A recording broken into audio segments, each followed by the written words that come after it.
AP summative assessment సంబంధించి 9th class general science అంటే physical science question paper.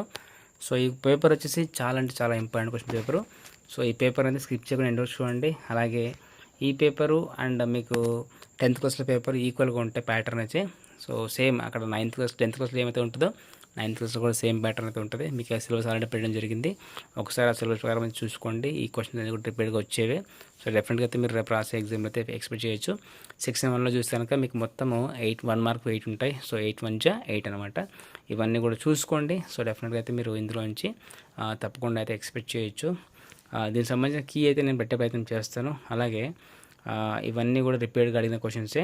మీరు ఏ question miss అవుతుందని just ఒకసారి రివిజన్ లాగా చేసుకోండి.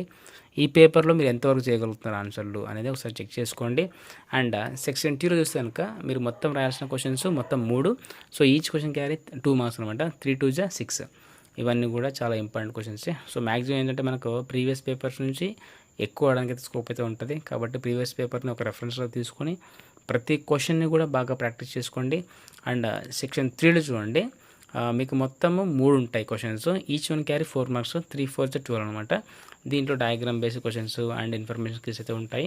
అవి కూడా చూసుకోండి. మీరు ఇవన్నీ రివిజన్ చేసిన తర్వాత మిగతా ఒకసారి చూసుకోండి. సో దీంట్లో నుంచి అయితే తప్పకుండా అయితే కొన్ని ఎక్స్పెక్ట్ చేయొచ్చు. ఇన్ఫర్మేషన్ స్కిల్ ఏంటంటే ఇందులో బాక్స్లో మొత్తం సమాచారం అయితే ఉంటుంది. దాని కింద క్వశ్చన్స్ ఉంటాయి. మీరు ఆ బాక్స్ బేస్తో మీరు ఆన్సర్ అయితే ఫిల్ చేసి ఉంటుంది చూడండి.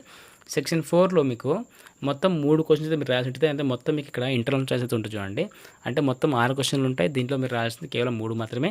Each question carry 8 marks. 3 8 జా 24. ఇక్కడ చూడండి 15th ఏ ఆర్ బి అని ఉంటుంది. 15th ఏ అని రాయొచ్చు, 15th బి అయినా రాయొచ్చు. ఒకసారి అయితే చూసుకోండి మంచిగా. And 16th A and 16th B అంటే 16th ఏ అయినా రాయొచ్చు, 16th బి అయినా రాయొచ్చు. సేమ్ యాజ్ యూజువల్ 17th కూడా ఏ అండ్ బి ఉంటుంది. ఏ కానీ బి కానీ ఏదో ఒకటి రాయండి. సో ప్రతి క్వశ్చన్ కూడా ఇంపార్టెంట్. దీంట్లో ఎక్కువగా రిపీట్గా వచ్చేది 8 marks and 4 marks 2 marks maximum రిపీట్గా వస్తూ ఉంటాయి. అదైతే చూసుకోండి తప్పకుండా. సో ఇంకో ఏంటంటే మీకు బిట్ పేపర్ అయితే ఉండదు. ఓన్లీ ఫర్ 8th క్లాస్కి only bit paper. 8th 7th కూడా బిట్ పేపర్ ఉంటుంది. 6th వరకు మీకు ఈ 9th 10th వరకు అయితే బిట్ పేపర్ ఉండదు చూడండి. ఇది గమనించండి. అండ్ ఇలాంటి మరిన్ని అప్డేట్స్ కోసం అయితే మన ఛానల్ని సబ్స్క్రైబ్ చేసుకోండి. And click the bell icon for notification. Do like and comment, share someone who needs one, and thank you so much for watching video.